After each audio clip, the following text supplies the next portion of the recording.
Good morning, student. How are you? Hope all of you are very fit, fine, and safe at home. Now we have to continue our last topic, that is network protocols. Yesterday we have discussed some internet protocols which is used to communicate in the network. Now some more protocols are there. One is that PPP, point to point protocol. It is a protocol which is used to basically share the net या internet in early days, like using telephone wire.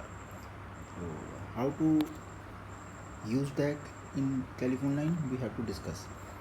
Now we have to discuss first its definition. Point-to-point protocol is an open standard protocol that is mostly used to provide connection over point-to-point serial links, means direct links.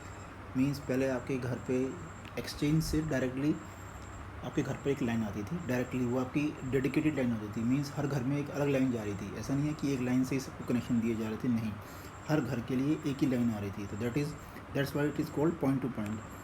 The main purpose of PPP is to transport layer 3 packet over data link layer point to point link. PPP can be configured on, ये आपके देखेंगे तो यहाँ देर ये आपके various protocols हैं जिसको हम डीपली नहीं पढ़ेंगे बिकॉज आपके एग्ज़ाम में इतना डीपली नहीं है। एसिंक्रोनस सीरियल कनेक्शन है और सिंक्रोनस सीरियल कनेक्शन होते हैं। PPP कंसिस्ट ऑफ 2 सब प्रोटोकॉल होते हैं, उसके LCP होता है, NCP होता है, ठीक है। तो there will be a huge, तो इसके अंदर आप जितना अंदर जाएंगे ये काफ़ी डीपली पॉइंट हो जाएगा। तो दैट्स वाई वी हैव कि हमें सिर्फ PPP के बारे में पढ़ना है। Before PPP connection establish the link must go through 3 phase of session establishment. तो ये इसके 3 स्टेप्स हैं कि कैसे हमको करना है। तो लिंक इस्टेब्लिशमेंट फेज़ होगा, इसमें सबसे पहले हम डिवाइस को कॉन्फ़िगर करेंगे, फिर ऑथेंटिकेशन फेज़ होगा कि जिसको हम भेज रहे हैं वहाँ पर जो कि वो करेक्ट है कि नहीं है, भेजने वाला भी ऑथेंटिकेशन है, उसकी ऑथेंटिकेशन क्या है, ठीक है। नाउ नेटवर्क लेयर फेज़, इसके अंदर हम डेटा को नेटवर्क के थ्रू सेंड करते हैं।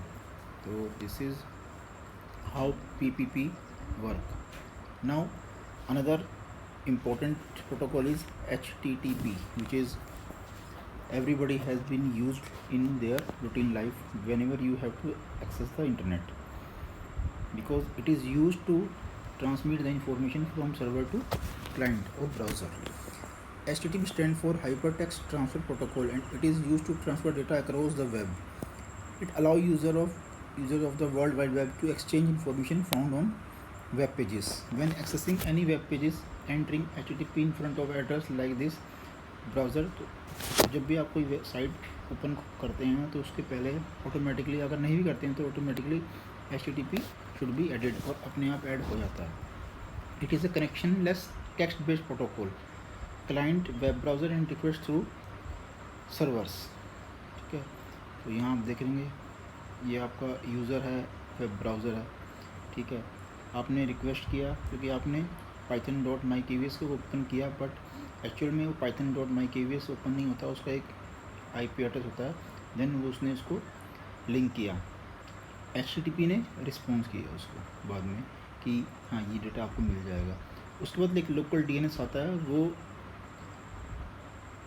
जो रिस्पॉन्स करता है वो पहले उसका IP एड्रेस को क्लियर करता है कि जिस साइट को आप खोलना चाह रहे हैं उसका IP एड्रेस क्या है, ठीक है। वो IP एड्रेस आने के बाद ही आपको information you have to receive from your web through web browser, okay. There is another facility of network is remote login. A remote login facility permits a user who is using one computer to log in to remote computer or interact with a program or another computer. Means if you want to access your computer at home and you have in office, so you have to access your home computer without going to home using remote login facility. So this is the main feature of remote login facility. there will be a application on both the side which is used to access the office computers or home computers. Telnet. Telnet is the most popular protocol for accessing remote site server. This is the example of remote login. Using Telnet client software on our computer, we can make a connection to a Telnet server, that is the remote host. Once our Telnet client establishes a connection to the remote host, our client become the virtual terminal, allowing us to communicate with the remote host from our computer. So it means we can interact with the other computers through Telnet. Now, wireless mobile communication protocol. We have already discussed all the protocol which are used to communicate over the network. Now there is some other protocols which is used to wireless or mobile communication. So wireless or communication के लिए there are different protocols.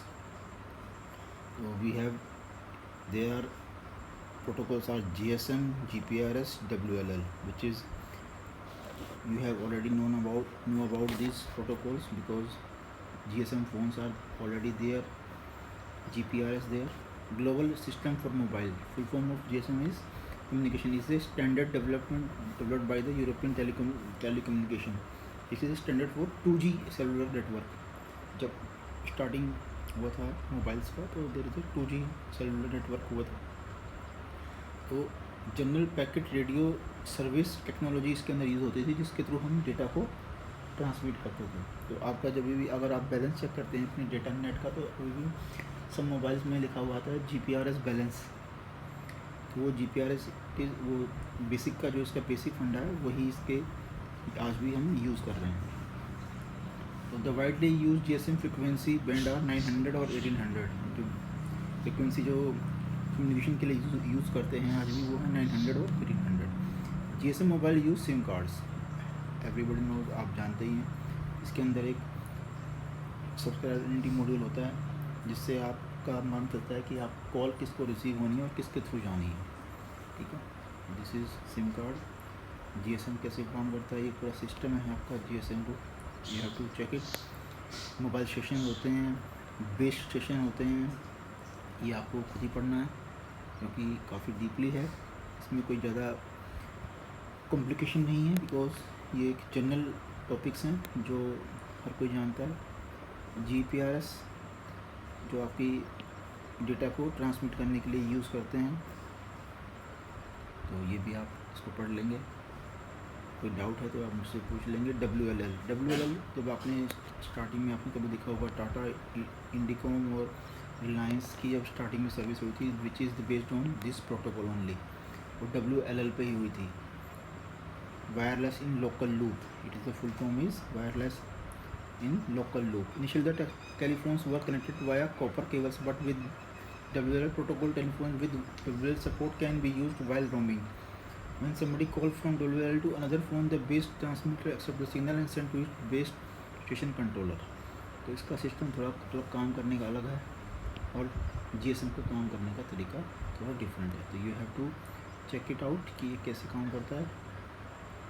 ये आपकी बहुत सारी 5G, 2G, 3G, 4G और 5G technologies हैं.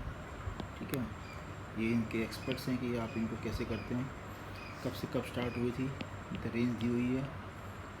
ठीक है, और तो इन सबको आप एक बार ट्राई करेंगे, पढ़ेंगे. किसी को अगर प्रॉब्लम आती है you have to call me. Tomorrow we will discuss again some of topic जो इसमें से आपको समझ में नहीं आएंगे. Then we continue the next topic. Okay, and you have to make the note of all the topics. Thank you.